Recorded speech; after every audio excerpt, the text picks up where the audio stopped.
আমি সোনালি, বয়স ২২ বছর।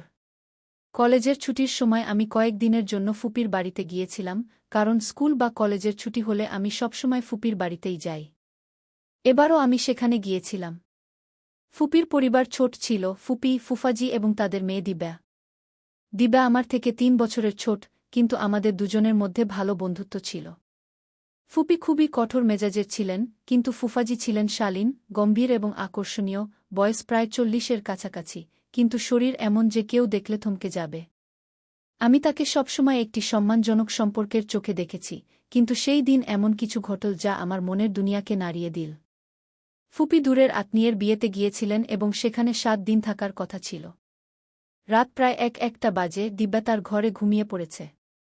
আমি একা হলের মধ্যে বসে ফোন ঘাঁটছিলাম, এমন সময় ফুফাজির কণ্ঠ শোনা গেল, "সোনালি, এখনো ঘুমোওনি?" আমি মাথা তুলে তাকালাম। তিনি হালকা আলোয় দাঁড়িয়েছিলেন, সাদা কুর্তার উপর তার চওড়া বুকের উঁচু ভাঁজ স্পষ্ট দেখা যাচ্ছিল। গভীর কণ্ঠ যা হৃদয়ে এক ধরনের আলোড়ন তুলে দিল। আমি হঠাৎ করে বললাম, "আমি এখনই ঘুমোতে যাচ্ছিলাম।" তিনি হাসলেন এবং সামনের সোফায় বসলেন। তিনি জিজ্ঞাসা করলেন, "চা খাবে?" রাতে চা খাওয়া একটু অদ্ভুত লাগল, কিন্তু আমি হ্যাঁ বলে দিলাম। তিনি রান্নাঘরে চলে গেলেন, আর আমি তাকে নিঃশব্দে দেখতে লাগলাম। তার লম্বা, সুঠাম চাল, মর্দানাভাবে মনে এক অদ্ভুত গগুদি অনুভূতি হল, যা আমি ঝেড়ে ফেললাম। চা তৈরি হয়ে এলে তিনি কাপটি আমার দিকে বাড়িয়ে দিলেন। তার হাত থেকে উঠে আসা উষ্ণতা আমি অনুভব করলাম। আমি কিছু বলার আগেই তিনি জিজ্ঞাসা করলেন, "এখানে কেমন লাগছে?" আমি বললাম, "ভালো লাগছে। শুধু ফুপি থাকলে আরও ভালো লাগত।" তিনি হালকা হেসে বললেন, "কেন?" "আমার সঙ্গ ভালো লাগছে না।" আমি চুপ করে রইলাম, নজর নিচে নামিয়ে নিলাম। তার প্রশ্নে এক হালকা শরারত ছিল, যা আমি আগে কখনো অনুভব করিনি। কিছুক্ষণ পরে তিনি টিভি চালু করলেন। আমি চা খেতে থাকলাম, কিন্তু মন স্থির ছিল না। তার সেখানে থাকা, আমার পাশে বসা, এমন কিছু ছিল যা বাতাসে এক অন্যরকম অনুভূতি ছড়িয়ে দিচ্ছিল। চা শেষ করে আমি উঠতে গেলাম, তখন তিনি হালকা কণ্ঠে বললেন, "কাল সকালে হাঁটতে যাবে?" আমি তার দিকে তাকালাম। তার চোখে এক অজানা চমক ছিল। হৃদয়ে ধড়পড়ানি বেড়ে গেল। আমি বললাম, "হ্যাঁ, জানি না কেন, কিন্তু আমি চাইলেও না বলতে পারলাম না।" সকাল ৫টা, সকাল ৩:০০ বাজে যখন আমি হালকা শীতের মধ্যেও বিছানা থেকে উঠে পড়ি। সম্ভবত এটাই প্রথমবার যখন আমি অ্যালার্ম ছাড়াই এত ভোরে জেগে উঠলাম। মনে এক অদ্ভুত অস্থিরতা কাজ করছিল, হয়তো ফুফাজির সাথে হাঁটতে যাওয়ার চিন্তাটাই কিছু আলাদা ছিল। আমি হালকা গোলাপি ট্র্যাক স্যুট পরলাম এবং চুল বেঁধে নিলাম। আয়নায় নিজেকে দেখতে পেয়ে লক্ষ্য করলাম গালে হালকা লালচে ভাব, সকালের শীতের কারণে নাকি অন্য কোনো অনুভূতি, তা আমি নিজেও জানতাম না। নিচে পৌঁছাতেই দেখি ফুফাজি গেটের পাশে দাঁড়িয়ে আছেন। তিনি কালো ট্র্যাক স্যুট পরেছিলেন, আর তার প্রশস্ত বুক ও মজবুত কাঁধ সেই পোশাকে আরও বেশি ফুটে উঠছিল। তিনি আমাকে দেখামাত্র হালকা করে হাসলেন, এমন এক হাসি যা মনে দোলা দিয়ে যায়। তিনি জিজ্ঞাসা করলেন, "প্রস্তুত?" আমি শুধু মাথা নাড়লাম, কারণ কণ্ঠ যেন গলা আটকে গিয়েছিল। আমরা দুজন রাস্তায় পাশাপাশি হাঁটতে শুরু করলাম। হালকা ঠান্ডা হাওয়া বইছিল, আর পরিবেশে এক অদ্ভুত শান্তি বিরাজ করছিল। কয়েক মিনিট আমরা নিঃশব্দে হেঁটে গেলাম, তারপর ফুফাজি জিজ্ঞাসা করলেন, "তোমার হাঁটার অভ্যাস আছে?" আমি বললাম, "না, মাঝে মাঝে।" তিনি হালকা করে মাথা নাড়লেন এবং তার গতি একটু কমিয়ে দিলেন যাতে আমি তার সাথে তাল মিলিয়ে চলতে পারি। কিছুক্ষণ পরে আমরা হ্রদের পাশের ছোট পার্কে পৌঁছালাম। সেখানে লোকজন যোগ ব্যায়াম ও ব্যায়াম করছিল, কিন্তু আমার দৃষ্টি শুধু ফুফাজির উপর ছিল। তার হাঁটার ভঙ্গি, শ্বাসপ্রশ্বাসের ছন্দ, সবকিছুই এক গভীর আকর্ষণের মতো মনে হচ্ছিল। আমরা একটি বেঞ্চে বসে কিছুক্ষণ বিশ্রাম নিলাম, তখনই তিনি তার হাত বাড়িয়ে দিয়ে বললেন, "চলো, একটা জিনিস ট্রাই করি।" আমি বিস্ময়ে তার দিকে তাকিয়ে বললাম, "কি?" তিনি বললেন, "ব্রিদিং এক্সারসাইজ। এতে স্ট্রেস কমে।" আমি ধীরে ধীরে আমার হাত তার হাতের উপর রাখলাম। তার আঙুলগুলো আমার তালু স্পর্শ করতেই মনে হল শরীরে এক হালকা শিহরণ ছুটে গেল। তিনি ধীরে ধীরে শ্বাস নেওয়া ও ছাড়ার নির্দেশ দিলেন, আমি তা করতে লাগলাম, কিন্তু মন যেন অন্য কোথাও ছিল। তার হাতের উষ্ণতা, আঙুলের হালকা চাপ, সবকিছুই এক নতুন অনুভূতিতে ভরিয়ে দিচ্ছিল। হঠাৎ তিনি আমার তালু হালকা করে চেপে ধরলেন, যেন বোঝাতে চাইছেন যে তিনিও কিছু অনুভূত হচ্ছিল। তিনি জিজ্ঞাসা করলেন, "আরাম পেয়েছ?" কণ্ঠে এক গভীরতা ছিল। আমি ধীরে মাথা নাড়লাম, কিন্তু আমার হৃদস্পন্দন দ্রুত হচ্ছিল। আমরা উঠে ঘরের দিকে হাঁটতে লাগলাম। পথে কয়েকবার তার হাত আমার হাত হালকা করে স্পর্শ করল, আর প্রতিবারই মনে হল যেন এক হালকা বিদ্যুৎ খেলে গেল। বাড়ি পৌঁছে তিনি বললেন, কালো আসবে। আমি তার দিকে তাকালাম, তার চোখে এমন কিছু ছিল যা আমি আগে কখনো দেখিনি। আমি বললাম, হ্যাঁ। আমার ঠোঁট থেকে শুধু এই শব্দটিই বেরিয়েছিল।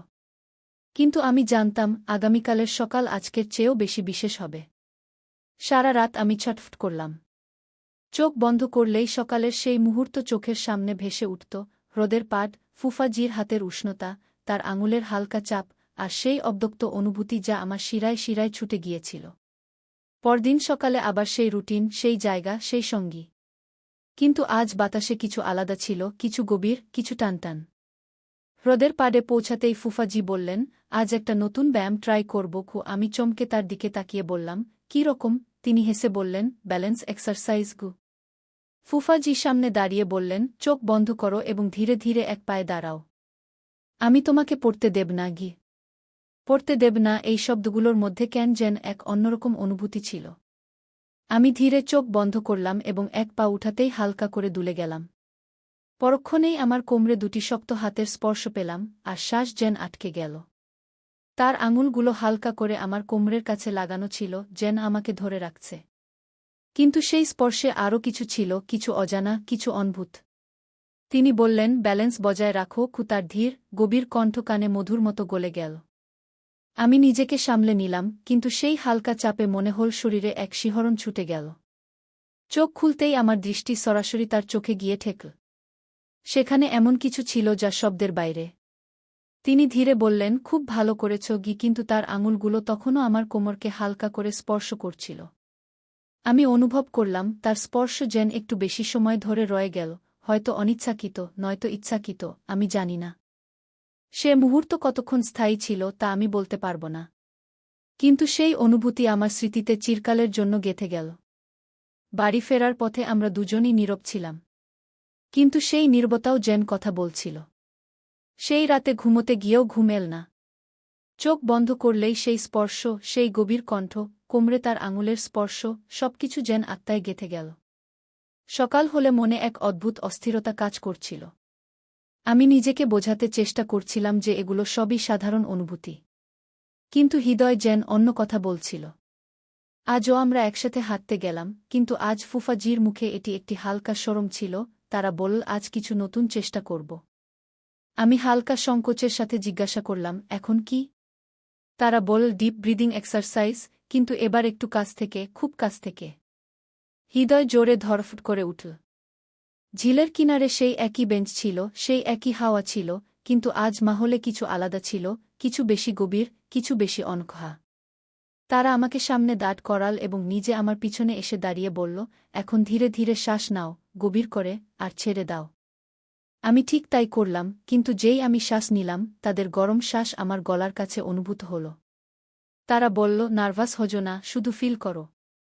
তাদের কণ্ঠ খুব কাছাকাছি ছিল, খুব গভীর। তাদের আঙুলগুলি আমার কাঁধে হালকা করে ঠেকল, এবং যেই আমি শ্বাস ছেড়ে দিলাম, তাদের ধরা একটু আরও স্থির হয়ে গেল। তাদের আঙুলের হালকা চাপ, তাদের শ্বাসের গরমাহট, সবকিছু হৃদয়ের ধড়ফড়ানি বেকাবু করে তুলছিল। আমি ভেবেছিলাম তারা কিছু বলবে, কিন্তু তারা শুধু নিঃশব্দে দাঁড়িয়েছিল। তাদের ধরা হালকা ছিল, কিন্তু এতটাও হালকা নয় যে কোনো প্রভাব ফেলবে না। কয়েক সেকেন্ড কেটে গেল, সম্ভবত একটি অনকহা ইকরার সেই শ্বাসের মধ্যে সিমটে গিয়েছিল। আমি চোখ খুললাম এবং ধীরে ধীরে তাদের থেকে দূরে সরে গেলাম। তারা কোনো জবরদস্তি করল না, শুধু হালকা হাসির সাথে বলল, এখন ভালো লাগছে? আমি শুধু মাথা নাড়লাম, কিন্তু হৃদয়ে যে ঝড় উঠেছিল তা থামার নাম নিচ্ছিল না। সেদিনের পর থেকে ফুফাজির আমার কাছে থাকাটা একটি অদ্ভুত ব্যথার জন্ম দিতে শুরু করেছিল। তাদের প্রতিটি কথা, প্রতিটি হরকতে আমি কিছু আলাদা অনুভব করতে শুরু করেছিলাম, এমন কিছু যা আগে কখনো অনুভব করিনি। আজও বাড়িতে শুধু আমি আর ফুফাজি ছিলাম। আমি কিচেনে ছিলাম, চা বানাচ্ছিলাম, যখন হঠাৎ পিছন থেকে তাদের কণ্ঠ শোনা গেল, সোনালি, এক কাপ আমার জন্যও বানিয়ে দাও। আমার হাত কাঁপছিল, কিন্তু নিজেকে সামলে নিলাম। আমি বললাম, জি বানাচ্ছি। আমি কাপে চা ঢাললাম এবং যেই পিছনে ফিরলাম, তারা আমার খুব কাছাকাছি দাঁড়িয়েছিল, এত কাছাকাছি যে তাদের শ্বাসের হালকা গরমাহট আমার গাল ছুঁয়ে যাচ্ছিল। আমি একদম থমকে গেলাম। কি হলো? তাদের কণ্ঠ গভীর ছিল, যেন সরাসরি রুহে প্রভাব ফেলছে। আমি বললাম, কিছু না। আমি কাপ তাদের দিকে বাড়িয়ে দিলাম, কিন্তু হাত কাপল চা ছিটকে তাদের হাতে পড়ে গেল। ওহ! আমি ঘাবড়ে গিয়ে তাদের হাত ধরে ফেললাম। তাদের আঙুলের গরমাহট আমার হাতে নেমে এল। আমি দ্রুত পানি নিয়ে তাদের হাতে ঢাললাম, কিন্তু আমাদের দুজনের চোখে চোখ লেগে গেল।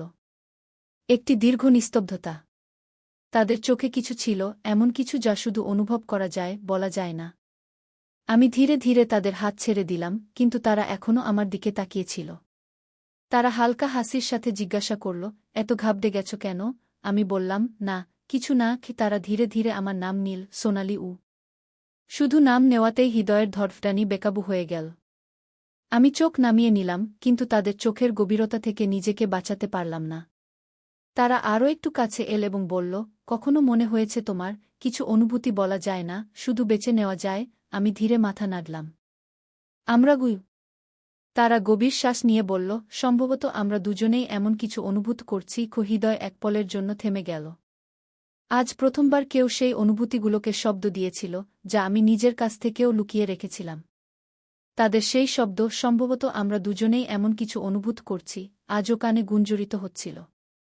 আমি চোখ নামিয়ে নিয়েছিলাম, কিন্তু হৃদয়ের ভিতরে হাজারো প্রশ্ন উঠছিল। সত্যিই কি আমি কিছু অনুভূত করছিলাম? তারা কি সেটাই অনুভূত করছিলেন? আর যদি হ্যাঁ, তাহলে এর মানে কি ছিল? ঘরে শুধু আমাদের শ্বাসের শব্দ ছিল। কিছুক্ষণ তারা কিছু বলল না, আমিও চুপ ছিলাম, কিন্তু সেই চুপও অনেক কিছু বলছিল। তারা হালকা করে জিজ্ঞাসা করল, তুমি কিছু ভাবছ? আমি ধীরে মাথা নাড়লাম এবং বললাম, আপনি কি ভাবেন? তারা হালকা হাসল, আমার মনে হয় তুমি আমার কাছ থেকে কিছু লুকাচ্ছ। ও আমি তাদের দিকে তাকিয়ে বললাম, যদি লুকিয়ে থাকি, তাহলে আপনি জানতে চাইবেন? তারা পলক না ফেলে বলল, হ্যাঁ। হৃদয়ের ধড়ফড়ানি বেড়ে গেল। আমি একটি গভীর শ্বাস নিয়ে ধীরে বললাম, কখনো কখনো কিছু অনুভূতি এত জটিল হয়ে যায় যে আমরা নিজেরাই ঠিক করতে পারি না সেগুলো সঠিক না ভুল, কিন্তু তাদের থাকাটা একটি সত্য। তারা আমার দিকে ঝুঁকে বলল, তাহলে এটা কি একটি সত্য? আমি ধীরে মাথা নাড়লাম। তারা কিছুক্ষণ চুপ থেকে বলল, কখনো কখনো আমরা কারো দিকে টেনে চলে যাই, কোনো কারণ ছাড়া, কোনো যুক্তি ছাড়া, শুধু হৃদয় চায় যে তারা কাছে থাকুক, তাদের উপস্থিতি আমাদের শান্তি দিক। এটাই কি ঘটছে? না, আমার কাছে কোনো উত্তর ছিল না। সোনালি, তারা আমার নাম নীল। যদি আমি বলি যে তোমার উপস্থিতিও আমাকে ঠিক তেমনি শান্তি দেয়া, তাহলে তুমি মানবে? আমি তাদের চোখে তাকালাম, সেখানে শুধু গভীরতা ছিল, কোনো প্রশ্ন নয়, কোনো সংকোচ নয়। আজ প্রথমবার মনে হল যে যে অনুভূতিগুলো ভিতরে কোথাও চাপা ছিল, সেগুলো এখন খুলে শ্বাস নিতে শুরু করেছে। আমাদের মধ্যে কোনো শব্দ ছিল না, কিন্তু সম্ভবত শব্দেরও প্রয়োজন ছিল না, কারণ কিছু অনুভূতি শুধু অনুভব করা যায়, বলা যায় না। ইকরার হয়ে গিয়েছিল, কিন্তু এই ভালোবাসা সহজ ছিল না। সেই দিনের পর যখনই আমরা মুখোমুখি হতাম, হৃদয়ের ধড়ফড়ানি বেড়ে যেত, চোখ একে অপরকে খুঁজে বেড়াত, কিন্তু জবান নীরব থাকত। সম্ভবত আমরাও বুঝে গিয়েছিলাম যে এই পথ কোথাও যায় না। আজ ফুপি ফিরে আসছিলেন, অর্থাৎ এখন সেই খোলা আকাশ, সেই বেনাম অনুভূতি সব শেষ হতে চলেছে। সকালে যখন আমি আমার জিনিসপত্র গুছিয়ে নিচ্ছিলাম, তখনই দরজায় হালকা একটা টোকা পড়ল। আমি দরজা খুললাম, ফুফাজি সামনে দাঁড়িয়েছিলেন। তার চোখে সেই একই গভীরতা ছিল, কিন্তু আজ সেখানে ব্যথাও ছিল। তিনি বললেন, যাচ্ছ? আমি হালকা করে মাথা নাড়লাম, হ্যাঁ, এখন যেতেই হবে। কিছুক্ষণের জন্য তিনি নীরব থাকলেন, তারপর বললেন, সম্ভবত আমাদেরই বুঝতে হবে যে কিছু ভালোবাসা পূর্ণ হয় না। হৃদয়ে কিছু ভেঙে যাওয়ার শব্দ শুনলাম। আমি নিজেকে সামলে নিয়ে বললাম, আমাদের ভালোবাসা ভুল ছিল না, কিন্তু এটাকে পূর্ণ করা যায় না। তিনি ধীরে ধীরে আমার হাত ধরলেন, শেষবারের মতো। যদি কখনো আমার কথা মনে পড়ে, তবে শুধু এটাই মনে রেখো, আমিও তোমাকে কখনো ভুলতে পারব না। শ্বাস যেন থেমে গেল, হৃদয় চাইল সময় যেন এখানেই থেমে যায়। কিন্তু কিছু সম্পর্কের তহরির আগে থেকেই লেখা থাকে।